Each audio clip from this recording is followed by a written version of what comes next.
இந்த சின்ன ஏர்கிராஃப்ட் இருக்கு இல்லையா, இது வந்து 9 சீட்டர் தான். நம்மளுக்கெல்லாம் 180 சீட்டர் 175 சீட்டர் அந்த மாதிரி இருக்கும். கிராஷ் ஆன ஏர்கிராஃப்டுடைய கம்பெனி வந்து பிஎஸ்ஆர் வெஞ்சர்ஸ் பிரைவேட் லிமிடெட் டெல்லியில் இருக்கிற ஒரு கம்பெனி. அவங்களோட ஃப்ளீட்லேயே 7 கிளியர் ஜெட் வச்சிருக்காங்க, 5 எம்ப்ராயர் வச்சிருக்காங்க, 4 கிங் ஏர் ஏர்கிராஃப்ட் வச்சிருக்காங்க. இந்த மாதிரி they are reputed. So they must be having regular maintenance ஷெட்யூல்லாம் இருந்திருக்கணும். அகமதாபாத் ஆக்சிடென்ட்லேயே பார்த்துருக்கோம். டேக் ஆஃப் ஆன் பிளேன் என்ன ஆச்சுங்க, we are able to at least ஒரு பர்டிகுலர் ஃப்ரேம்குள்ளே கொண்டு வர முடியும். இந்த இடத்துல I don't think there is any other reason other than engine failure or mechanical failure. இவர் அஜித் பவார் அடிக்கடி யூஸ் பண்ணுறாங்கிறதுனால, although the company is in Delhi, அவன் அந்த பாம்பேயில் ஏர்கிராஃப்டே வச்சுட்டு அது அவர்கிட்ட நீங்களே யூஸ் பண்ணிக்கோங்க சார் அப்படிங்கிற மாதிரி வச்சுருக்காங்க. குரூ ஆர் ஆல்சோ தேர். அவர் அடிக்கடி யூஸ் பண்ணுறாரு அந்த மாதிரி. ஸோ மார்னிங்கே பார்த்தீங்கன்னா விசிபிலிட்டி வாஸ் புவர்னு அவரே சொல்லியிருக்காரு.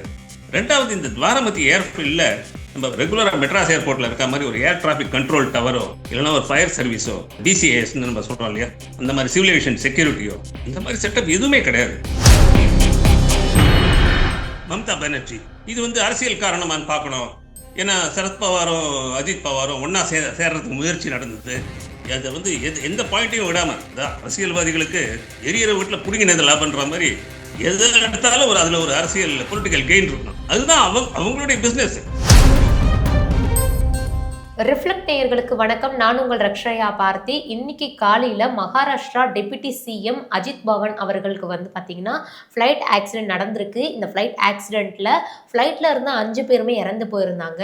ஸோ இந்த ஒரு சம்பவத்தை பொறுத்த வரைக்கும் நியூஸில் வர விஷயங்களை தாண்டி இந்த ஃப்ளைட் ஆக்சிடெண்ட்டில் என்ன மாதிரியான விஷயங்கள்லாம் இருக்குது அப்படிங்கிறத ஷேர் பண்ண இன்னைக்கு நம்ம கூட ஏர் இந்தியா டெபுட்டி ஜெனரல் மேனேஜர் மோகன் அவர்கள் தான் இணைஞ்சிருக்காரு. அவர்கிட்ட கேட்க நிறைய கேள்விகள் இருக்குது. வாங்க வீடியோக்குள்ளார போகலாம். வணக்கம் சார். வணக்கம் சார். மார்னிங் மகாராஷ்டிராவுடைய டெபுட்டி சிஎம் அவர்கள் வந்து ஃப்ளைட் ஆக்சிடென்டால இறந்திருக்காரு. ஸோ ஒரு டெபுட்டி ஜெனரல் மேனேஜரா நீங்க இந்த விஷயத்தை எப்படி சார் பாக்குறீங்க? இதுல என்ன மாதிரியான விஷயங்கள் நடந்திருக்கு? இல்ல, இதுல வந்து என்ன நடந்திருக்குங்கிறது வந்து காஸ் ஆஃப் த ஆக்சிடென்ட்ஸ் அது ஒன்லி இன்வெஸ்டிகேஷன் வந்ததுக்கு அப்புறம் தான் முடியும். இது வரைக்கும் நம்ம எல்லாருக்கும் தெரிந்ததை நம்ம ஒரு கோர்வையா பார்ப்போம். மகாராஷ்டிரா டெபுட்டி சிஎம் அஜித் பவார், அவருடைய பிஎஸ்ஓ, அவருடைய office somebody some official plus 2 captains, captain Sumit Kapoor and Shambhavi Pathak lady, இவங்க 5 பேர் ஆன் போர்ட்.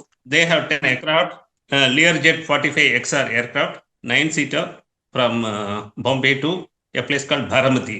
இந்த பாரமதிங்கிறது வந்து இட்ஸ் பொலிட்டிக்கல் இம்பார்ட்டன்ஸ் பிகாஸ் அந்த கான்ஸ்டியூன்சில, இந்த பாரமதி கான்ஸ்டியூன்சிலேருந்து தான் mister Sharad Pawar, who was the founder president of Nationalist Congress Party NCP, got elected 7 times, and his daughter Supriya Sule is now the sitting MP of that particular area. Morning around the information prakaram around 8:40 the aircraft has come for landing, and the pilot has reported to the tower in Bombay that the visibility is poor, so he is going round again. So he went round again, came back. When he was aligned for landing, suddenly the aircraft took a full right and then went and crashed and exploded also. இது வந்து not our conventional Airbus or Boeing. This is ஒரு executive ஜெட்னு சொல்லலாம். எம்ப்ராயருடைய product, பிரேசில்லேருந்து வந்தது, Lear jet 45 XR. இது என்ன நடந்திருக்குங்கிறது வந்து, ஏன்னா கிரவுண்டில் நடக்கும்போது நம்ம இதில் பார்த்துருக்கோம், அகமதாபாத் ஆக்சிடென்ட்லேயே பார்த்துருக்கோம்.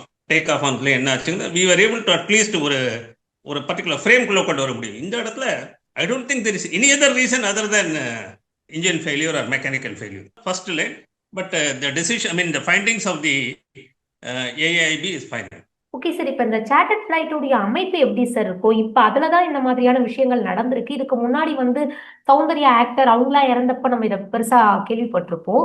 ஸோ தொடர்ந்து இந்த மாதிரியான விஷயங்கள் இப்போ நடந்திருக்கு. ஸோ இந்த ஃப்ளைட்டை பற்றி எங்களுக்கு சொல்லுங்க சார். இல்லை, நீங்கள் வந்து ஒன்று புரிஞ்சுக்கணும்.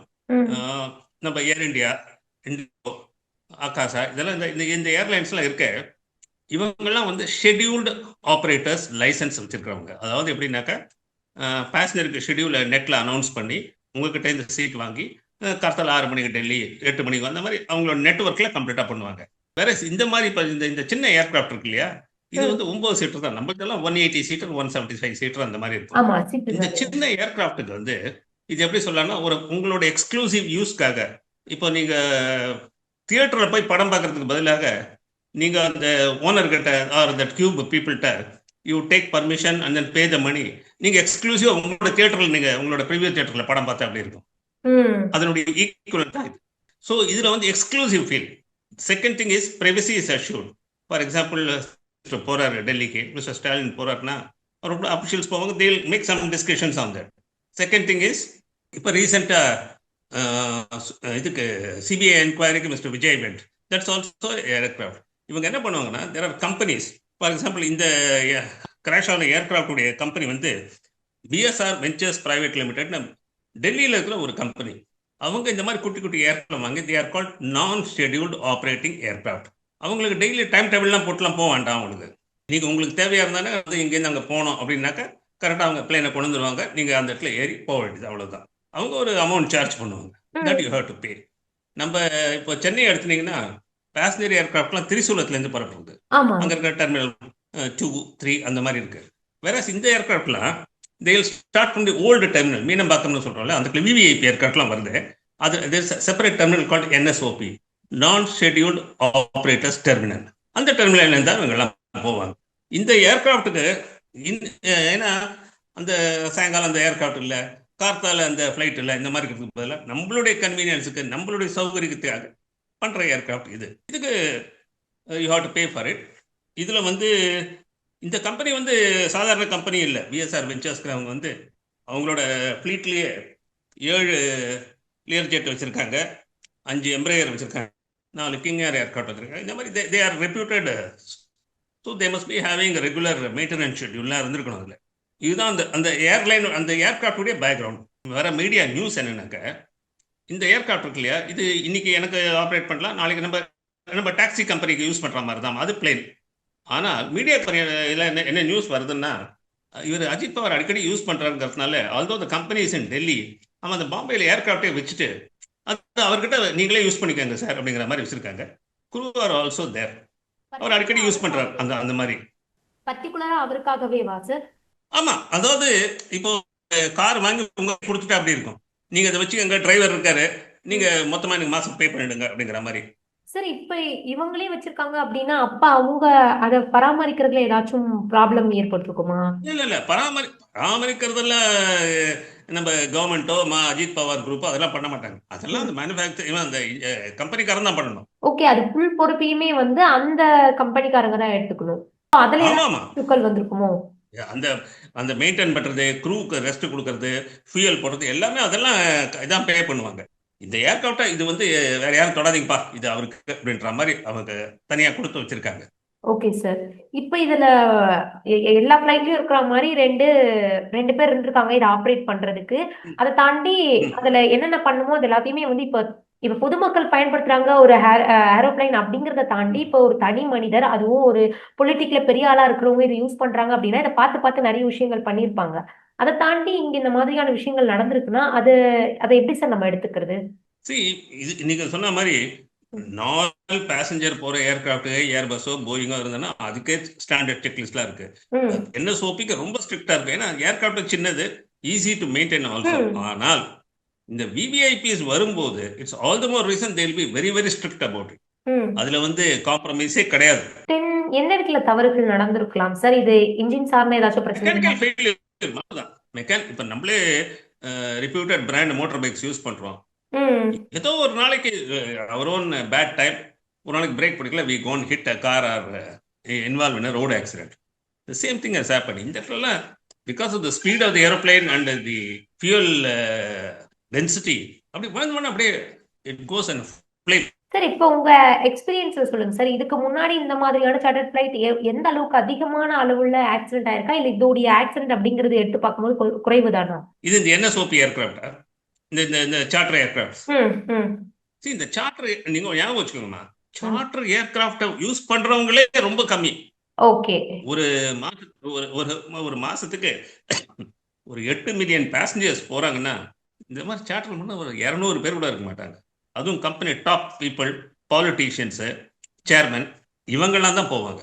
ஸோ இது இது இது வந்து என்ன சொல்லனாக்க எக்ஸ்க்ளூசிவ்.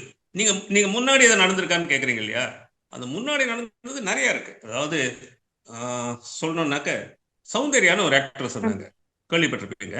சொக்கத்தங்கம் பண்ணாங்க, படையப்பா ரஜினிகாந்தோட பண்ணாங்க. அதில் அவங்க என்ன பண்ணாங்கன்னா, ஒரு பெங்களூர்லேருந்து ஜகூர் ஏரோட்ரோம்லேருந்து ஒரு சார்ட்டர் ஏர்கிராஃப்டில் ஹைதராபாத் போயிட்டு இருந்தாங்க. ஏர்கிராஃப்ட் ஏர்பால்னே வெடிச்சுடுது. ஏர்கிராஃப்ட் அப்படி ரன்வேலேருந்து எழும்பின உடனே வெடிச்சுடுது. ஸோ அதனால ஸ்கில்ட் இன் தட் ஆக்சிடென்ட். அதே மாதிரி பார்த்தீங்கன்னா, அஃப்கோர்ஸ் அது பாக்கி 2 ஹெலிகாப்டர். ஜிஎம்சி பாலயோகின்னு நம்மளுடைய ஸ்பீக்கர் ஆஃப் தி லோக்சபா இருந்தாரு. அவர் விஜயவாடா கிட்ட ஒரு helicopter accident. YS Rajasekhar Reddy, நம்ம ஜெகனுடைய ஃபாதர், ஏபி ஆந்திர பிரதேஷுடைய சீஃப் மினிஸ்டர் இருந்தார். அவருக்கும் ஹெலிகாப்டர் ஆக்சிடென்ட் தான். அப்படி பார்த்தீங்கன்னாக்க ராணுவ ஏர்கிராஃப்ட்ல போய் யாராவது ஒருத்தர் உண்டு நம்ம தமிழ்நாட்டிலேருந்து. மிஸ்டர் என்விஎன் சோமுன்னு டிஎம்கேலேருந்து எம்பியா இருந்து அதுக்கப்புறம் டிஃபென்ஸ் மினிஸ்டராகவே இருந்தார், மினிஸ்டர் ஆஃப் ஸ்டேட். ஒரு ஆசாம் கிட்ட ஒரு ஆக்சிடென்ட் ஆச்சு. இந்த மாதிரி செலிபிரிட்டிஸ் ஆக்சிடென்ட்ஸ் ஆர் காமன். இப்ப இப்ப இந்த நடந்திருக்கக்கூடிய இந்த ஒரு சம்பவத்துல வந்து கரெக்டா அது டேக் ஆஃப் ஆகிட்டு கீழே திருப்பி அவங்க ரிட்டர்ன் இறங்குற சமயத்துல தான் இந்த மாதிரியான ஒரு சம்பவம் வந்து நடந்திருக்கு. இதுல ஏதாச்சும் அந்த ஆப்ரேட் பண்றவங்க மேல ஏதாச்சும் மிஸ்டேக்ஸ் இருந்திருக்கலாமா சார்? இல்ல, அதுக்கு சான்ஸ் இல்லைம்மா. ஏன்னா இந்த டிஸ்டன்ஸை நீங்க பாத்தீங்கன்னாக்க, இந்த பாரமதிங்கிற இது எப்படின்னாக்க, பாம்பே பூனா உங்களுக்கு டிஸ்டன்ஸ் தெரியும். பூனாக்கு சவுத் ஈஸ்ட்ல, அந்த அதர் பக்கம் வந்து ஷீரடி, அதாவது அந்த நார்த் ஈஸ்ட் சைட்ல வந்து இதுதான் ஒரு ட்ரையாங்கிள் மாதிரி அந்த இடத்துல. இது ஒரு 40-45 மினிட்ஸ் தான் ஃபிளைட் இருந்திருக்கணும். he has got airborne somewhere around 7:45 7:50. இந்த ஏர்கிராஃப்ட் 8:40க்கு வரும்போது there was no incident. I mean, there was no cause for anything. இந்த மேடே நம்ம இதெல்லாம் சொன்னாங்களே, அதெல்லாம் ஒண்ணுமே இல்லை. எக்ஸப்ட் விசிபிலிட்டி போறாக்க ஐ எம் கோயிங் ரவுண்ட்னு சொல்லிட்டேன். ஸோ கோ ரவுண்ட் போயிட்டு வரும்போது தான் இந்த இடத்துல இது ஆக்சிடென்ட் ஆயிருக்கு. I don't think there is பைலட்டோடைய mistake or somebody took a wrong handling. அதுக்கெல்லாம் ஐ டோன்ட் திங்க், என்னுடைய அட்லீஸ்ட் என்னுடைய அனுபவத்திலையும் என்னுடைய கருத்துலையும் அந்த மாதிரி சான்ஸே கிடையாது. இதுல ஏதாச்சும் டெக்னிக்கல் ப்ராப்ளம் தான் இருக்கும். இப்ப டெக்னிக்கல் ப்ராப்ளம் அதான். Okay sir. இதனுடைய ஃபண்டமெண்டல் எங்க இதுல இருந்து ஆரம்பிக்கிறதுனா, இந்த பாரமதி ஏர்ஃபீல்டுங்கிறது ஒரு நான் ஸ்டாண்டர்ட் ஆப்ரேஷன். இப்போ நம்ம ஏர் இண்டியாவோ இண்டிகோவோ ஆகாசாவோ அதெல்லாம் போக முடியாது. அங்கே இன்னும் அதுக்குள்ள சர்டிஃபை பண்ணல. அதுக்கெல்லாம் இது குட்டி ஏர்கிராஃப்ட்லாம் போயிட்டு வர மாதிரி. ஃபார் எக்ஸாம்பிள், அவங்க வந்து 1982 feet above sea level இருக்காங்க. ஐ திங்க் மெட்ராஸ் 45 நினைக்கிறேன். Runway is around 5,100 feet runway இருக்கு. ஸோ 1900 feetனாக்க சம்வேர் இது climate will be something similar to Kodaikanal or Ooty. So மார்னிங்கே பார்த்தீங்கன்னா விசிபிலிட்டி வாஸ் புவர்னு அவரே சொல்லியிருக்காரு. ரெண்டாவது, இந்த துவாரமதி ஏர்ஃபீல்டில் நம்ம ரெகுலராக மெட்ராஸ் ஏர்போர்ட்டில் இருக்க மாதிரி ஒரு ஏர் டிராஃபிக் கண்ட்ரோல் டவரோ இல்லைன்னா ஒரு ஃபயர் சர்வீஸோ ஒரு பிசிஏஎஸ்ன்னு நம்ம சொல்கிறோம் இல்லையா, அந்த மாதிரி சிவில் ஏவியேஷன் செக்யூரிட்டியோ இல்லைன்னா நம்மளுடைய அந்த சிஏஎஸ்எஃப் கமாண்டோஸ்லாம் இருக்காங்க இல்லையா, நம்ம ஏர்போர்ட்டில் போகும்போது செக் பண்ணுறாங்களே, இந்த மாதிரி செட்டப் எதுவுமே கிடையாது. அது ஒரு பிரைவேட் ஏர்ஃபீல்டு.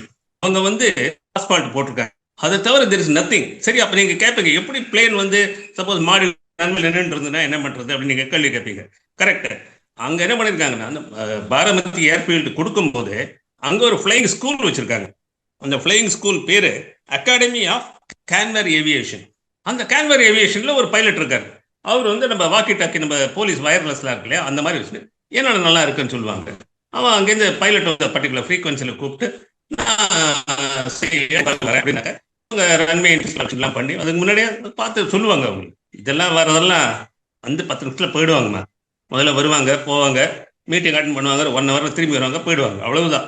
ஏன்னா there is no other facility. Okay sir. இப்ப நீங்க சொல்லும் போதே இதுல ஒரு சின்ன அலட்சியத்தன்மை வந்து அந்த சைட்ல இருந்ததா பார்க்கப்படுது சார். ஓகே, இப்ப இதனால வந்து பொதுமக்களுக்கு எந்த பாதிப்பும் இல்ல. ஆனா இதனால பொதுமக்கள் பாதிப்பு அடைஞ்சிருந்தாங்கன்னா இதை நம்ம எப்படி சார் எடுத்துக்க முடியும்? இல்ல, பொதுமக்களுக்கு இன்னைக்கு பாதிப்பு இல்லைன்னு எப்படி சொல்ல முடியும்? அந்த அரசியல்வாதி அவர் வந்து அஜித் பவார் இறந்து போறதுக்கு அவர் எதுக்கு வந்தாருன்னா, ஜில்லா பரிஷத்துடைய எலெக்ஷன் கேம்பெயின்காக வராரு. அங்க அவரை தேடிக்கிட்டு ஒரு 5000 பேர் வந்திருக்காங்க அவரை ரிசீவ் பண்றதுக்காக. அதே மாதிரி இப்போ பொலிட்டிக்கலே எப்படி ஆயிடுது பாருங்க, அரசியல் நிலைமையில. அவர் ஏற்கனவே உங்களோட அரசியல்லாம் தெரியும் உங்களுக்கு. சுப்ரியா சூலைய சரத்பவார் கொண்டாருங்கிறதால அஜித் பவார் அவருடைய கட்சியை உடைச்சு கொண்டு இவர் தான் இன்னைக்கு என்சிபிங்கிற மாதிரி ஆக்கிட்டாரு. ஸோ இப்போ அகெயின் எலெக்ஷனுடைய இதில் மறுபடியும் ஈக்குவேஷன்ஸ் மாறும். ஸோ நீங்க ஏற்கனவே பார்த்துருங்க, இன்னைக்கு மார்னிங்கே national TV like republic reported இது வந்து வாட்ஸ்அப் நேம் மம்தா பானர்ஜி. இது வந்து அரசியல் காரணமானு பார்க்கணும். ஏன்னா சரத்பவாரும் அஜித் பவாரும் ஒன்னா சேர்றதுக்கு முயற்சி நடந்தது. அதை வந்து எந்த பாயிண்ட்டையும் விடாம, அதான் அரசியல்வாதிகளுக்கு எரியற வீட்டுல புடுங்கினது லாபம்ன்ற மாதிரி எதை எடுத்தாலும் அதுல ஒரு அரசியல் பொலிட்டிக்கல் கெயின் இருக்கணும். அதுதான் அவங்களுடைய business. We can't blame them. ஏன்னா otherwise there is no survival for them. So இப்போ அந்த மாதிரி யாராவது பேசிக்கிட்டு இருப்பாங்க. யாராவது நம்ம இதுலயே பார்த்தோம் 787 என்கொயரியில். இப்போ இந்தியன் ஏர்லைன்ஸ்ல ஒரு சீனியர் கமாண்டர் ரிட்டையர் ஆயிட்டாரு. அவர் வந்து அந்த பைலட்டுக்கு சூசைடல் அட்டாக் இருந்தது அப்படின்னு அவர் நேஷனல் டெலிவிஷன்ல இது நம்ம 787 அகமதாபாத் ஆக்சிடென்ட்ல. அதுக்கு நானும் என்னுடைய கண்டனத்தை சொன்னேன். கண்டனங்கிறது வந்து நீங்க புது கதையைன்னு சொல்றீங்கன்னு. இப்போ ஒவ்வொருத்தரும் ஒவ்வொரு மாதிரி ஒவ்வொரு கதையை சொல்ல வேண்டியதுமா. அந்த உடனே ஒருத்தர் கேட்பான், அந்த 3 பேசஞ்சர் தான் இருந்தாங்களா, வேற ஏதாவது இருந்தாங்களா? அது அது இன்னொருத்தருடைய கலப்புறது. ஸோ இதுக்கெல்லாம் முடிவே கிடையாதுமா. பேசஞ்சர் இருக்கிறது மேனிஃபெஸ்ட்ல 3 பேசஞ்சர் 2 குரூ, மொத்தம் 5 பேர். இப்போ எல்லா டாக்குமெண்ட்டையும் வெரிஃபை பண்ணோம்.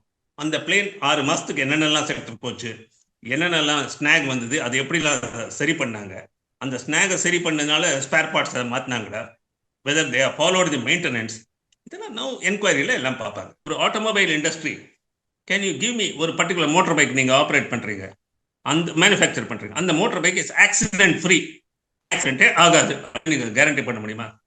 ஒன்று நீங்கள் போய் மோதணும், இல்லைன்னா உங்கள் மேலே அனோத்தம் வந்துவோம். அந்த மாதிரியான